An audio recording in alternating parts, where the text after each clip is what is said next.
Hello दोस्तों, नमस्ते। कैसे हैं आप सब। आज की कहानी है कंजूसी। कहानी को पूरा सुने। अच्छी लगे तो लाइक, शेयर और चैनल को सब्सक्राइब कर दे। धन्यवाद। मम्मी जी, घी खत्म हो गया है। रोटी के ऊपर लगाने के लिए घी दे दो। रश्मि छोटी सी डिब्बी अपने सासू माँ के सामने करते हुए बोली। क्या घी खत्म हो गया? तुम दोनों घी पीती हो क्या? अरे अभी 4 दिन पहले ही तो दिया था। इतनी जल्दी डिब्बी कैसे खत्म हो गई? मैं इतनी सी डिब्बी से पूरे हफ्ते भर के रोटी के ऊपर घी लगाती थी। पर आजकल की बहू को तो बचत से कुछ लेना देना ही नहीं है। कहते हुए विद्या जी ने रश्मि के हाथ से वह घी की डब्बी ली और अपने कमरे में रखी हुई छोटी सी अलमारी का ताला खोल उसमें घी भरने लगी। घी डालने के बाद रश्मि को हिदायत देते हुए बोली, देख बहू, तू तो पढ़ी लिखी है, अपनी जेठानी जैसी गंवार नहीं। माना तू कमाती है, इसका ये मतलब तो नहीं कि दोनों हाथों से लुटाए। घर की ज़रूरतों में कब क्या ज़रूरत पड़ जाए। ऐसी छोटी छोटी ज़रूरतों में कटौती कर मैंने अपने दोनों लड़कों को पढ़ा लिखा कर यहाँ तक पहुँचाया है। विद्या जी ने ज्ञान देते हुए बोली। रश्मि जब घी लेकर रसोई में पहुँची तो उसका लटका हुआ मुंह देखकर उसकी जेठानी अपनी हंसी दबाते हुए बोली, देवरानी जी, सासू माँ की बातों को ज़्यादा दिल से मत लगाओ। खैर अभी नहीं, और कुछ दिनों बाद ही इस घर के कायदे कानून समझ जाओगी तुम भी। मुझे भी शुरू में तुम्हारी तरह बहुत बुरा लगता था। अब तो इस कान से सुनकर उस कान से निकाल देती हूँ। रश्मि की शादी को लगभग 2 महीने होने को आए थे और इन 2 महीनों में वह इतना तो समझ गई थी कि घर में उसकी सास का सिक्का चलता है। ससुर जी उनके किसी भी आदेश को नकार नहीं पाते। बस एक मूक दर्शक की भांति हर बात के लिए मौन स्वीकृति दे देते हैं। दोनों ही बेटे घर के मामलों में दखल न देने की बात कर अपना पल्ला झाड़ लेते हैं। जब बेटों और ससुर की सुनवाई ना थी तो बहुओं की क्या औकात। संयुक्त परिवार में पली बड़ी रश्मि पढ़ी लिखी नौकरी पेशा लड़की थी। उसकी दादी और मम्मी में हमेशा से ही बहुत अच्छी से बनती थी। मजाल है कोई अनजान उन्हें सास बहू समझे। उसकी दादी उसकी मम्मी का एक बेटी की तरह ख्याल रखती थी, इसलिए रश्मि की नज़रों में शुरू से ही सास की बहुत अच्छी छवि बनी थी। शादी के समय भी उसकी दादी और मम्मी ने समझाकर उसे विदा किया कि सास भी दूसरी माँ ही होती है। उनको माँ की तरह ही सम्मान देना और अपने दिल की बातों को और किसी भी ज़रूरत को उनके सामने बेहिचक कहना। रश्मि ने अपनी दादी और माँ की बातों को अपने आंचल से बांध ससुराल में कदम रखा।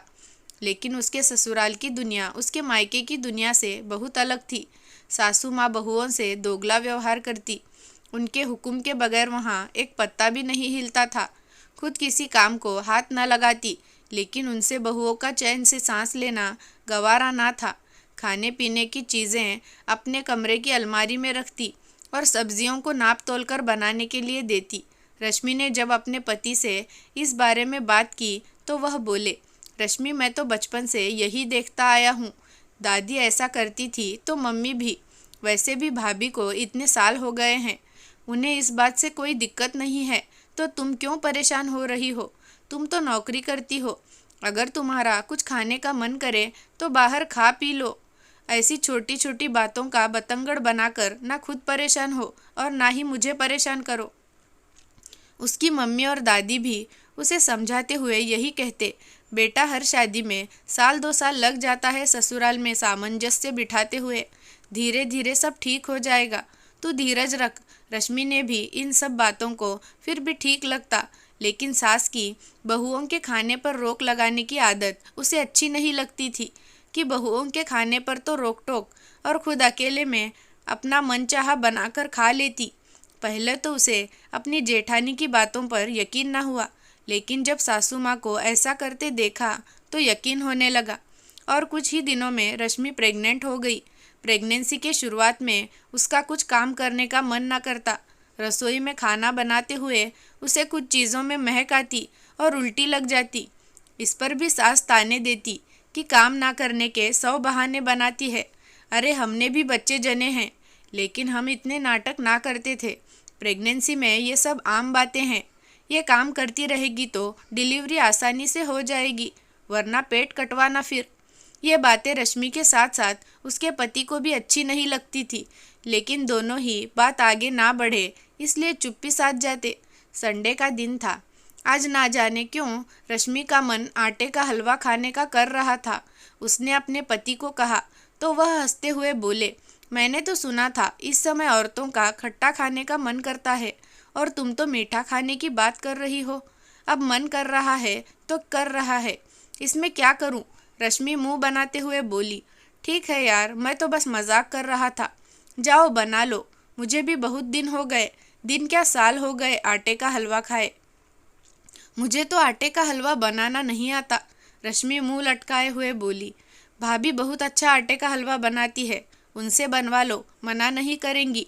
बहना, हलवा तो मैं बना दूंगी, लेकिन उसके लिए घी तुम्हें सासू माँ से मांगना होगा, और उनका तो तुम्हें पता ही है ना, जेठानी उसे समझाते हुए बोली। इस समय मम्मी मना करेगी? मुझे तो नहीं लगता। तुम्हें ऐसा नहीं लगता तो एक बार अपने मन की कहकर देख लो। उसने अपनी सास से अपने मन की बात कही। वह सुनते ही वो बिफर गई। क्या छोटी बहू, वैसे तो तुमसे काम नहीं हो रहा है, खाना बनाते ही उल्टी आती है, फिर हलवा खाने का मन कैसे कर गया? उससे उल्टी नहीं आएगी? सब समझती हूँ मैं, आजकल की लड़कियों के चोचले। हमने भी बच्चे पैदा किए हैं, पर ऐसा चटोरापन कभी नहीं किया। सब जैसा खाते थे वैसा ही खाया हमने। अगर अपनी कमाई का घमंड है तो अपनी गृहस्थी अलग बसा ले, फिर तुम अपने मन की करना। यहाँ तो सबके जैसा ही खाना पीना पड़ेगा। सुनकर रश्मि के आंसू आ गए। उसे अपनी मम्मी की बात याद आ गई कि सास दूसरी माँ होती है और उसे अपने मन की हर बात कहना। क्या माँ ऐसी होती है? वह जैसे ही मुड़ी, सामने उसका पति खड़ा था। माँ की तेज आवाज़ सुनकर आ गया था। क्या तू अपनी पत्नी की पैरवी करने आया है यहाँ? अपनी माँ का ये सवाल सुनकर उससे कोई जवाब देते ना बना और चुपचाप अपने कमरे में चला गया। अपनी माँ का व्यवहार उसे बहुत बुरा लगा और खुद पर भी गुस्सा आया। क्यों नहीं उसने कह दिया, माँ आप गलत कर रही हो। क्या बहुओं के खाने पीने पर इतनी बंदिश लगाना सही है? लेकिन अब सोचने से क्या फ़ायदा, जब कहना था तब तो कहा नहीं। इन बातों को अभी 2-4 दिन ही हुए थे कि ऑफिस में रश्मि की तबीयत अचानक खराब हो गई। उसने अपने पति को फ़ोन किया तो वह उसे लेकर डॉक्टर के पास गया। डॉक्टर ने वजह बीपी बताते हुए उसे आराम करने को कहा। रश्मि जल्दी घर नहीं जाना चाहती थी। उसकी जेठानी 1 हफ्ते के लिए अपने मायके गई थी। उसके घर जाते ही पता था सासू माँ आराम तो क्या ही करने देंगी, अपनी तबीयत सही नहीं होने का बहाना करके कामों में लगा देगी। लेकिन पति के इस आश्वासन से कि वह भी छुट्टी ले लेंगे, उसे कुछ तसल्ली मिली। उधर आज मौसम बड़ा सुहाना था तो सुबह से ही रश्मि की सास का हलवा खाने का बड़ा मन कर रहा था और आज उसे मौका मिल गया। दोनों बहुएं ही घर पर नहीं थी और पतिदेव भी काम से बाहर थे। मौके का फ़ायदा उठाकर वह अपना मनपसंद आटे का हलवा बनाने लगी थी। तभी ज़ोर ज़ोर से दरवाज़ा खटखटाने की आवाज़ से उसका मन भर गया। दरवाज़ा खोलते ही सामने रश्मि और बेटे को देखकर उनका चेहरा सफ़ेद पड़ गया। सारे घर में हलवे की खुशबू फैली हुई थी। खुद को संभालते हुए वह बोली, तुम इतनी जल्दी कैसे? बेटे ने उन्हें सारी बात बताई। वह रश्मि को सोफे पर बिठाकर पानी लेने रसोई में गया तो कहा, माँ आप हलवा बना रही थी? क्या करूँ, बनाना पड़ा। आज तेरी बीवी खाने में इतनी मिर्ची डाल गई थी कि खाते ही पूरे शरीर में आग लग गई। पता नहीं जानबूझ करके गई थी कि बुढ़िया दुखी हो। बस उस जलन को दूर करने के लिए हलवा बनाने बैठी थी, वरना तुझे तो पता है तेरी माँ जैसा सब खाते हैं वैसा ही खाती है, अलग से कोई चटोरापन नहीं करती बहू की तरह। रश्मि की सास ने सारा दोष रश्मि पर लगाते हुए बोली, बस करो माँ, सब्जी मैंने भी खाई थी, सब्जी में कोई मिर्ची नहीं थी। आपका मन था तो हलवा बनाने लगी आप, फिर क्या मैं झूठ बोल रही हूँ? रश्मि की सास चिढ़ते हुए बोली, मुझे नहीं पता, लेकिन इतना पता है कि 4 दिन पहले ही आपने रश्मि को इसी हलवे की वजह से कितनी बातें सुनाई है। सुना मैंने और देखा भी है कि गर्भवती स्त्री का घर वालों के साथ साथ बाहर वाले भी कितना ख्याल रखते हैं। मेरे ऑफिस में लेडीज़ इस अवस्था में उनका ध्यान रखने के साथ उनकी मनपसंद की खाने की चीज़ें भी बना कर लाती है। और एक आप हो कि शादी के इतने महीनों में शायद ही रश्मि ने कोई फरमाइश की होगी। उस दिन पहली बार आपको अपना समझकर कुछ मांगा तो आपने गैरों की तरह उसे दुत्कार दिया, और आज आपका मन किया तो अकेले बनाने बैठ गई और उसमें से भी दोष रश्मि पर लगा दिया। मम्मी, वो तो रश्मि के मम्मी पापा के अच्छे संस्कार है, कि उसने तो इस घर और इससे जुड़ी सभी रिश्तों को अपना लिया है, लेकिन मेरे संस्कार, मैं उसे अपनी पत्नी तो बना लाया, लेकिन उसके सुख दुख का साथी ना बन सका। हमेशा यही सोचता रहा माँ को बुरा ना लग जाए। ये नहीं सोचा कि रश्मि को भी बुरा लग सकता है। इस घर में मेरे पास तो माँ, पिता, भाई सब है, लेकिन रश्मि के पास तो यहाँ वह भी नहीं है। जिसको माँ पिता माना वह सिर्फ नाम भर के रह गए, और पति वह कौन सा इन सब से अलग है जो आज तक उसने मन की समझ कर सका। मायके से पराई हो गई और ससुराल में किसी ने अपनाया ही नहीं। बताओ ये जाए तो जाए कहाँ। लेकिन आज मुझे अपनी गलती का एहसास हो गया है। मैं बेटे के साथ साथ अपनी पत्नी के मन का भी ख्याल रखूँगा और आशा करता हूँ आप भी बहू को कम से कम घर के सदस्य का दर्जा तो ज़रूर देंगी। इसी में हम सबकी भलाई है। अगर ऐसा नहीं हुआ तो माँ, इस घर की नींव को तड़कते देर नहीं लगेगी। आज पहली बार रश्मि की सास ने बेटे का विद्रोही रूप देखा था। शायद वह समझ गई थी।